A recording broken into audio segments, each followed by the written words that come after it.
Hello everybody, Hunter V Norris here, and today I'm bringing you my new review of Matt Reeves' War for the Planet of the Apes.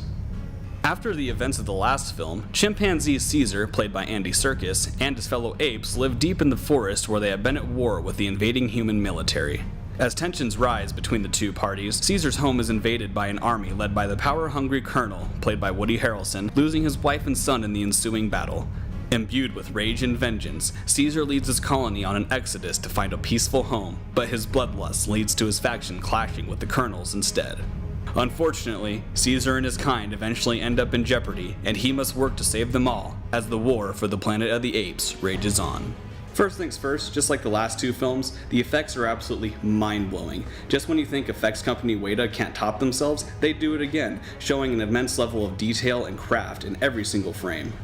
Every ape looks completely real and seamlessly blended into the environment along with their human counterparts. A lot of the film is ape-driven, hence our principal characters are technically animated, but they never felt fake. I occasionally thought to myself, wow, these effects are just incredible. You honestly felt like you were watching these animals speak and interact. The series has no doubt been a crowning achievement in visual effects, but it just goes to show how much a computer can really do, and that true craft, talent, and passion does reside in that sphere of effects as well. That doesn't mean the story gets lost in all of the technical wonder. Oh, no sir. Again, just like before, the story is captivating as Caesar ascends to the next level of his journey, becoming a legend. Over time, he has become a leader for all of ape kind, who all look towards him for guidance and salvation. However, he does make mistakes, and he gets caught up in his primal urges, eventually putting his brethren in danger. They never stop believing in him though, and he proves that no matter what, he'll never give up on them.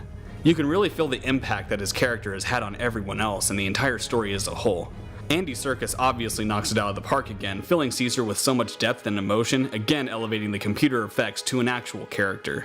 He's the king of motion capture, and I think it's safe to say that he's a huge reason why these films feel so rich and alive. There's a lot of allegories to many biblical stories, especially to Moses as Caesar leads his apes on an exodus to a promised land, and much more. The thing is, all of this symbolism about him being a savior to all and a mythical-like figure completely worked.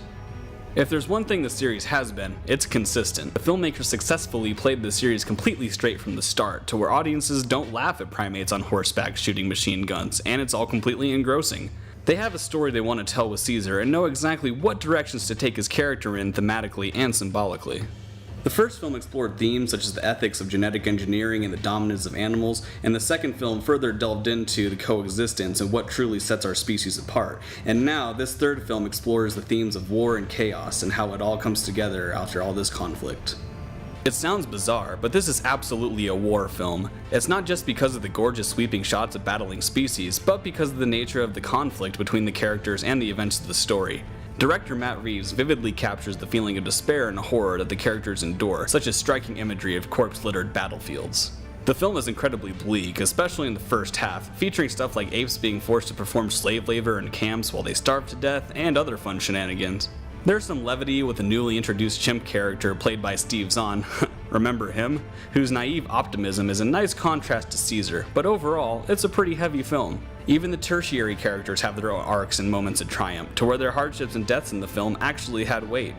Every aspect is treated with stunning grace and maturity, whether it's a gorilla manning a machine gun or the emotional final confrontation between our hero and villain.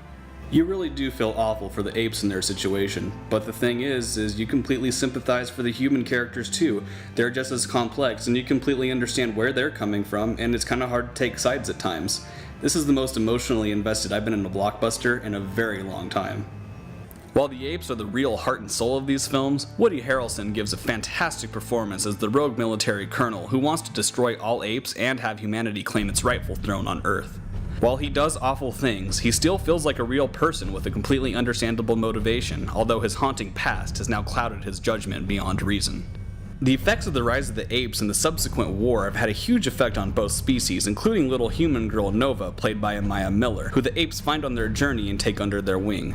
While Caesar is initially reluctant to take her along, it's this little girl that not only represents his lost family, but the innocence that still exists in humans. Both the Colonel and Nova represent extreme ends of the human spectrum, with Caesar falling right in between. A big thing that film trilogies are known for is that the third film usually pales in comparison to the rest.